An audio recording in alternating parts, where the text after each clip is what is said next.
Hello and welcome to the BamCam podcast with your hosts, Jack Burnette and Alison Castellano. I'm Wendy McClure. As was mentioned before we got started, is the OG. It's the original crew. We are back together. How are you guys? We're good. Doing really good. We are done with travel for the first part of the year. At least the Castellano side of our crew is. And we're ready to be home, and the countdown to baby is officially on. Yeah. So we're just a short 3, 4, 5 weeks away. Hopefully not 5. Hopefully not 5. So, I'll be real disappointed if it's 5.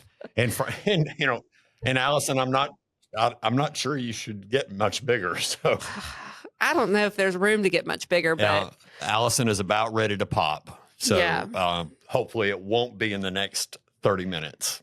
So also better not happen. Yeah. Better not be 5 weeks, and it better not be the next 30 minutes. So, but let's get this podcast started just in case. Yep. So today we're talking about a mind shift that can really change your perspective on a lot of things in your life.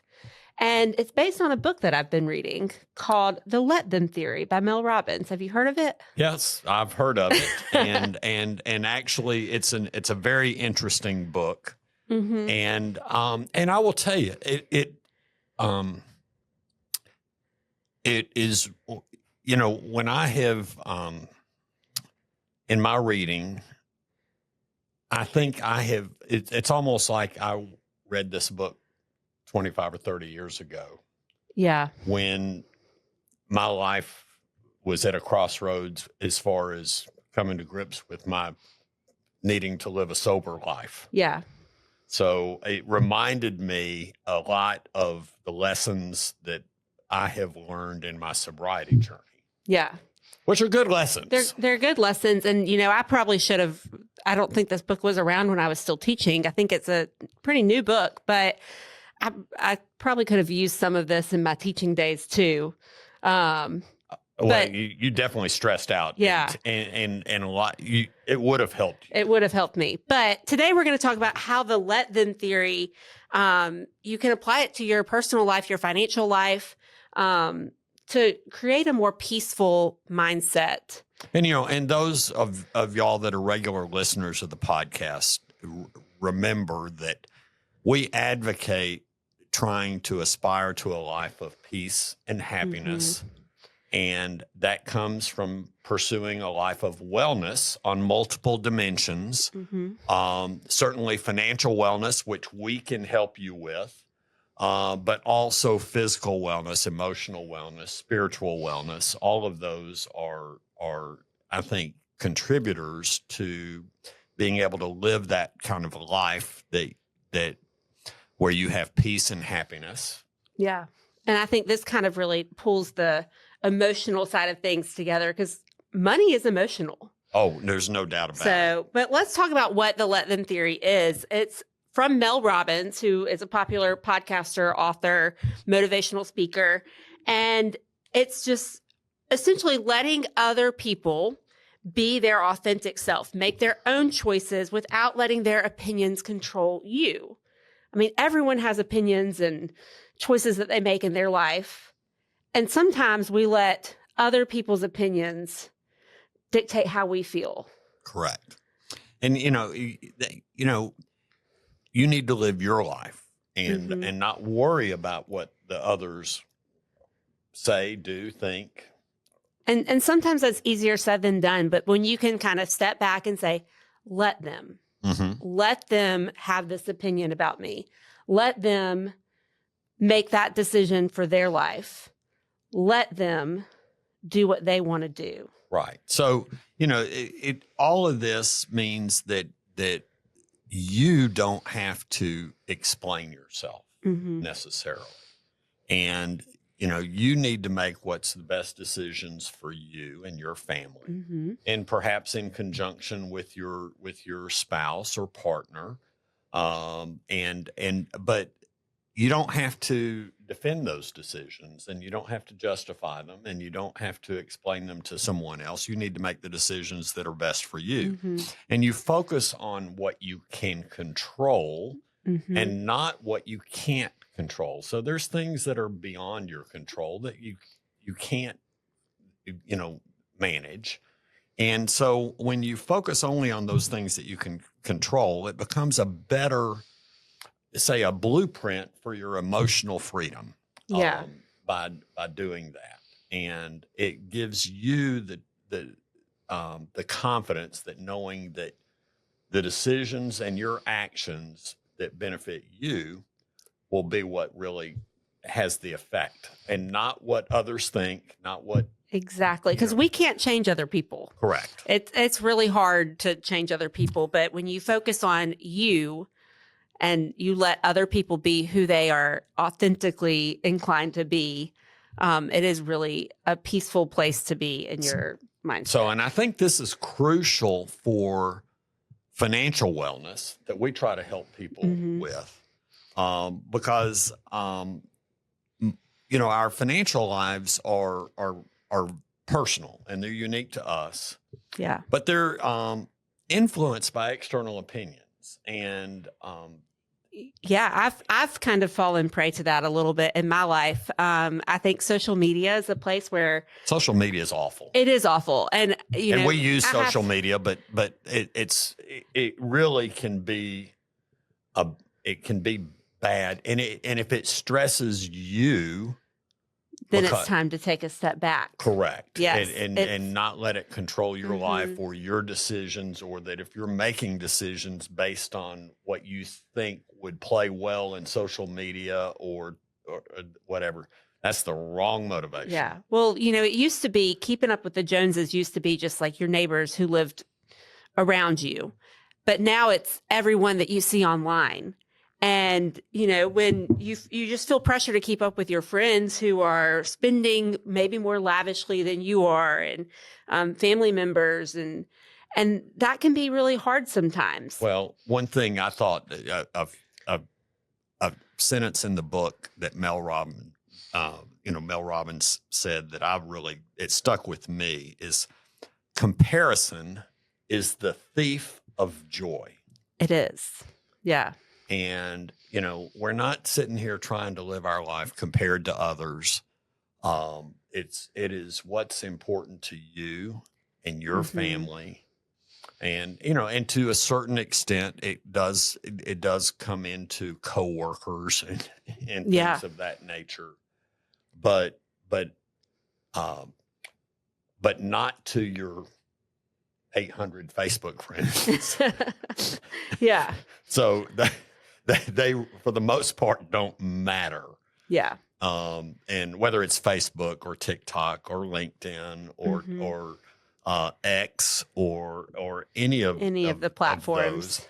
And I use most of those. And some of them we use as tools for our business.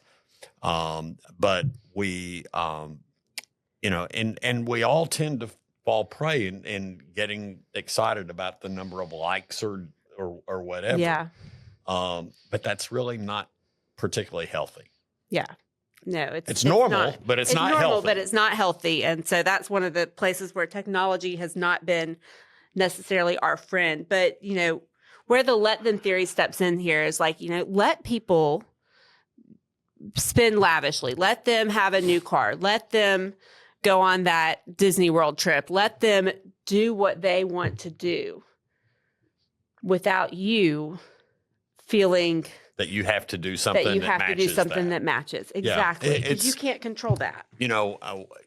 Years ago, a person that was, this is a guy that ran the Merrill Lynch office when I first started in this business. And I really, he was a good leader.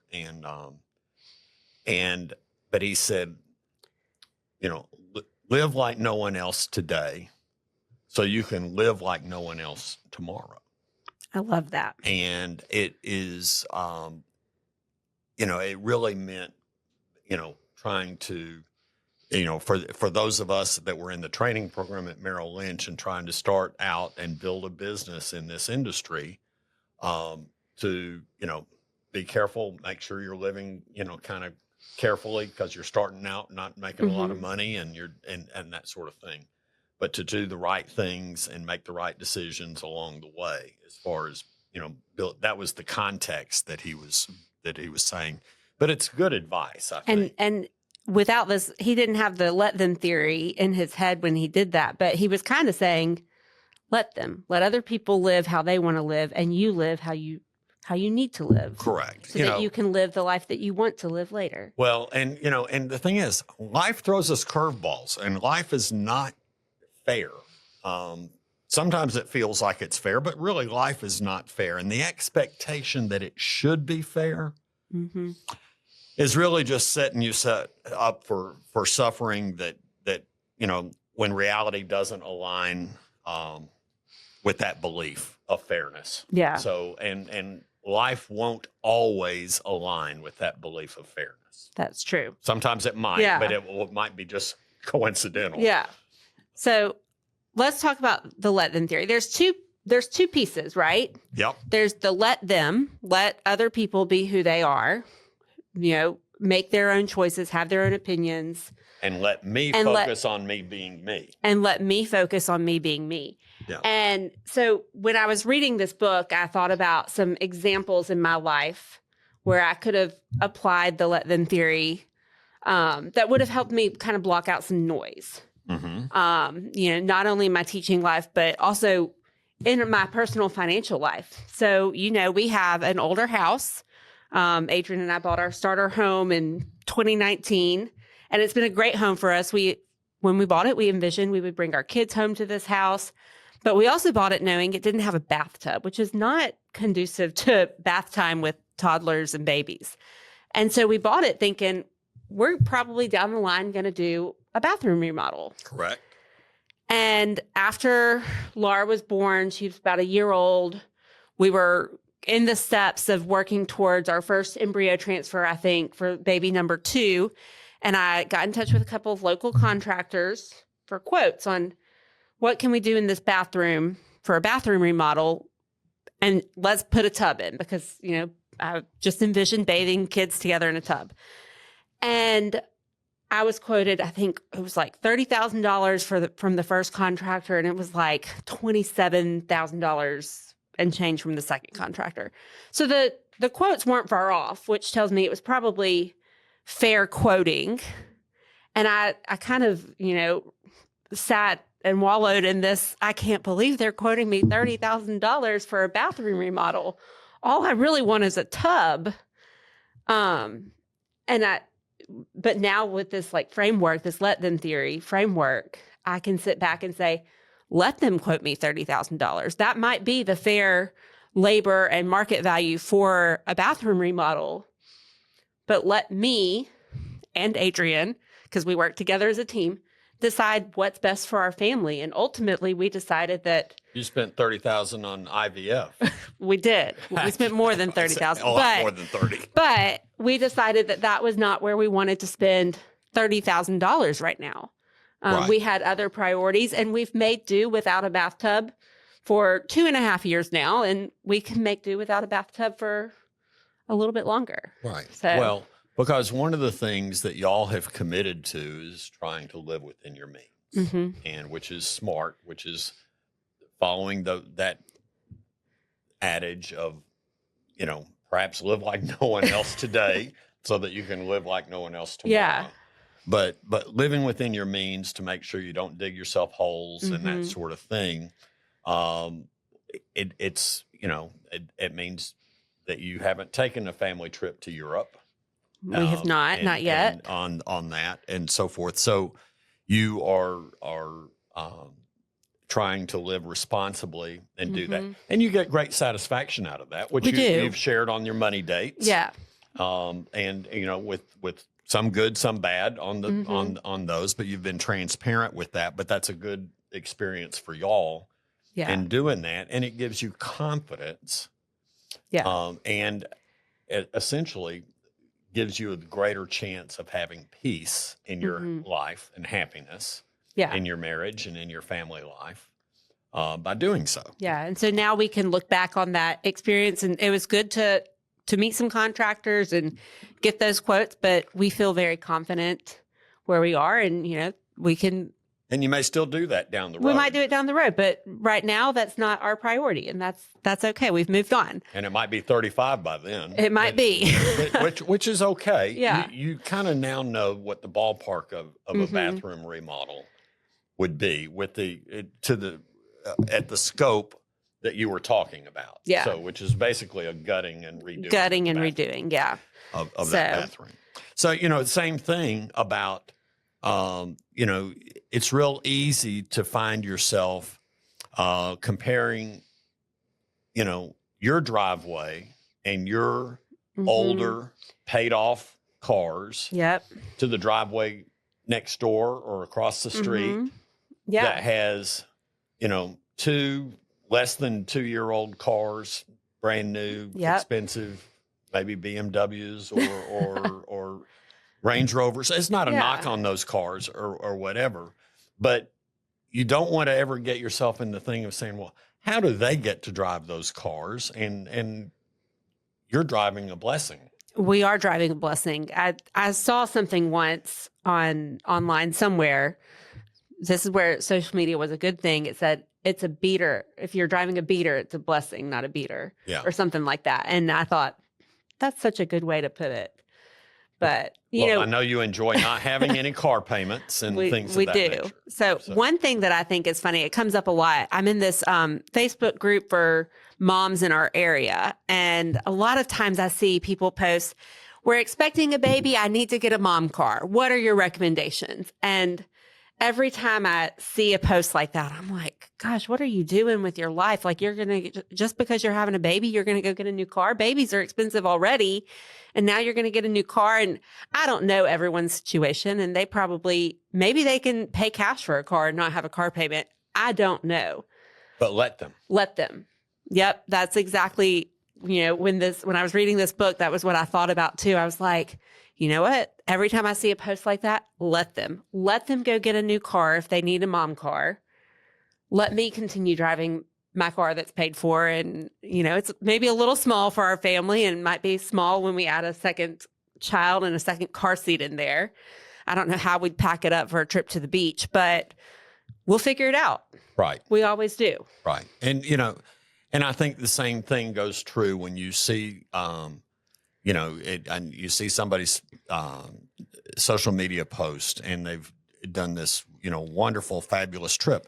What you don't know is they may have been saving for a year or 2 years or 3 years for this trip. They've budgeted, they've properly managed and that sort of thing. It looks, you have to plan accordingly and so forth. But, I think so many people often sit there and say, well, how do they pull that off? How do they get that to do?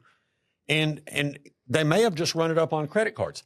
It doesn't matter. It doesn't matter how they did it. Who cares? Let them and do that. And so you do the kind of vacation you can afford to do and that you can enjoy, because I can tell you can enjoy a nice vacation just doing something local and doing a lot of fun Very things simple, and that sort of thing. It doesn't have to be expensive. I think it's important to invest in time and experiences with your family, but it doesn't matter what the scope or extravagance of it is. Yeah. And I will, Barbara and I, my wife, we really didn't begin to take what I would consider to be more of the extravagant type of trips until we were much older. And actually we were, you and Riggs were already out of the house. Yeah. By the time we started being able to do trips that were on the more expensive side of things. Yeah. But it was also at that stage of life that we felt like we could afford to do more international type of travel and things of that nature, which we do enjoy. But it's, it is expensive and it's something that you have to do, and you can't just do it and then try to pay it back on minimal payments on credit cards and things of that nature. Yeah, that's certainly not how we want to do that. I've told Adrian that I want to turn 40 in Paris. So, and when I turn 40, I want to do it right. So that's a trip that we'll be saving for accordingly, so that we can have that. Right. Well, the Special bottom experience. line is you're not in a competition. Your only competition is who you were yesterday. That's your only competition. Yeah. And so when you start measuring your success against others, that's only going to lead to stress. That's unnecessary. Disappointment and Correct. frustration. Yeah. So that's just a recipe for frustration and sadness. Yeah. So, other examples to keep in mind, there's lots of people that have advice, financial advice that they want to share and give to you. If someone gives you unsolicited financial advice, let them. But you decide what's best for you in your life and your finances. I love it. Social media is full of financial advice. Oh, yeah. Some of it's not bad. Some of it's absolutely totally unsound. Yeah. And the same thing, it's I read articles that are written by people in the press that are rendering financial advice, and they don't necessarily know what they're talking about, but it gets published in, Money Magazine or in USA Today or the Wall Street Journal or something of that nature. And I'm thinking, that person doesn't have to sit across the table from a client. Yeah. And when that advice is not sound, Yes. and deal with that. So be wary of financial advice that comes unsolicited from people that may not necessarily be qualified to render that advice. Yeah.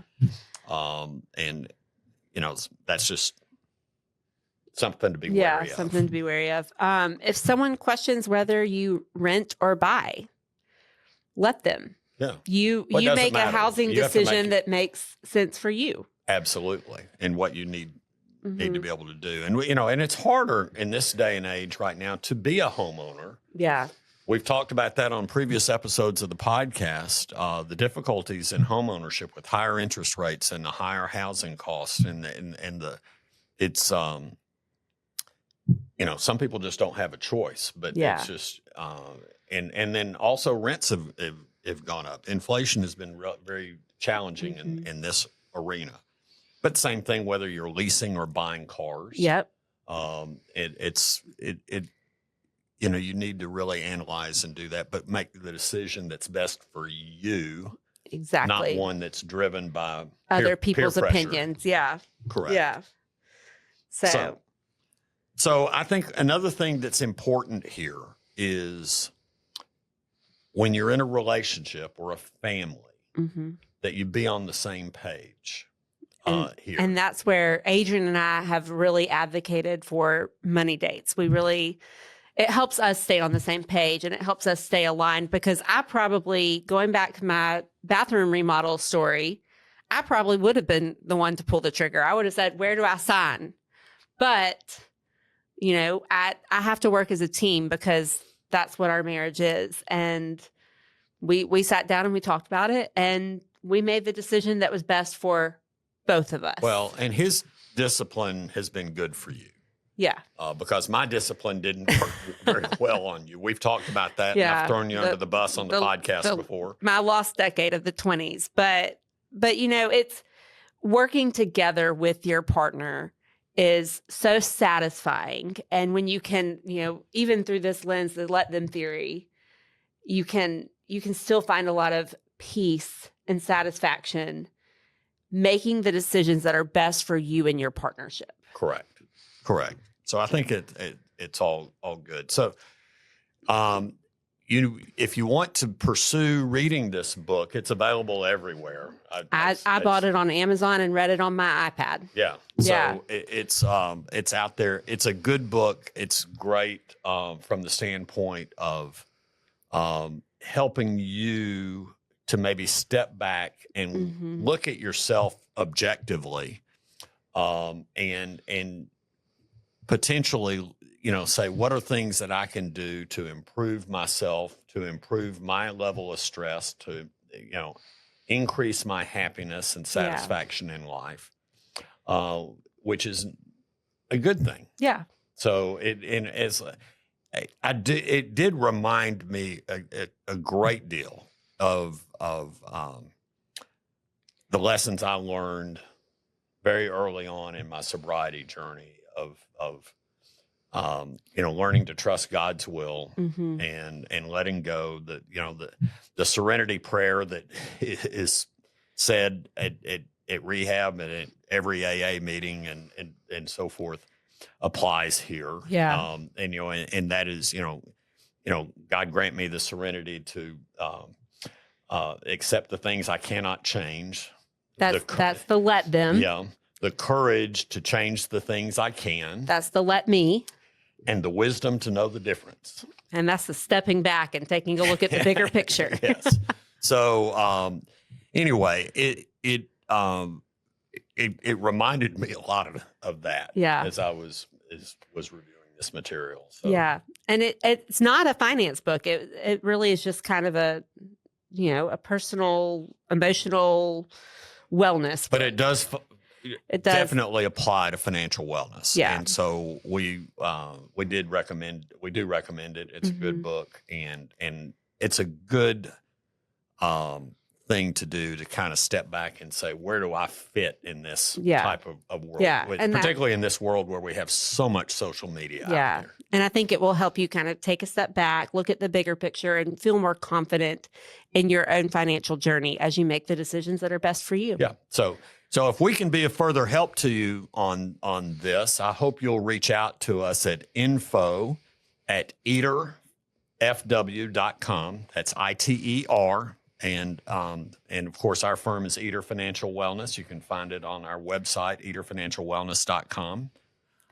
Or you could just reach out to Alison at eaterfw.com or Jack at eaterfw.com. Well, that covers all the bases. Yeah, absolutely. Sure does. So the important thing is to reach out to us. We can help you. All right. Well, thank you both so much. And thank you for listening today. Please like, follow, and share this podcast with your friends. Until next time, I'm Wendy McConnell. Thank you for listening to the BamCam podcast with Jack Burnette and Alison Castellano from Eater Financial Wellness, a financial advisory practice at RFG Advisory. To get in touch with us, visit today's show notes or go to our website at www.eaterfinancialwellness.com. That's ITER financialwellness.com. And please click the follow button to be notified when new episodes become available. Content here is for illustrative purposes and general information only. It is not legal, tax, or individualized financial advice, nor is it a recommendation to buy, sell, or hold any specific security or engage in any specific trading strategy. Information here may be provided in part by third-party sources. These sources are generally deemed to be reliable. However, neither our guests nor RFG Advisory guarantee the accuracy of third-party sources. The views expressed here are those of our guest. They do not necessarily represent those of RFG Advisory, its employees, or its clients. This commentary should not be regarded as a description of advisory services provided by RFG Advisory or performance returns of any client. The views reflected in the commentary are subject to change at any time without notice. Securities offered by registered representatives of Private Client Services, member FINRA SIPC. Advisory services offered by investment advisory representatives of RFG Advisory, LLC, RFG Advisory or RFG, a registered investment advisor. Private Client Services and RFG Advisory are unaffiliated entities. Advisory services are only offered to clients or prospective clients where RFG Advisory and its representatives are properly licensed or exempt from licensure. No advisory services may be rendered by RFG Advisory unless a client agreement is in place. RFG Advisory is an SEC-registered investment advisor. SEC registration does not constitute an endorsement of RFG by the Commission, nor does it indicate that RFG or any associated investment advisory representative has attained a particular level of skill or ability.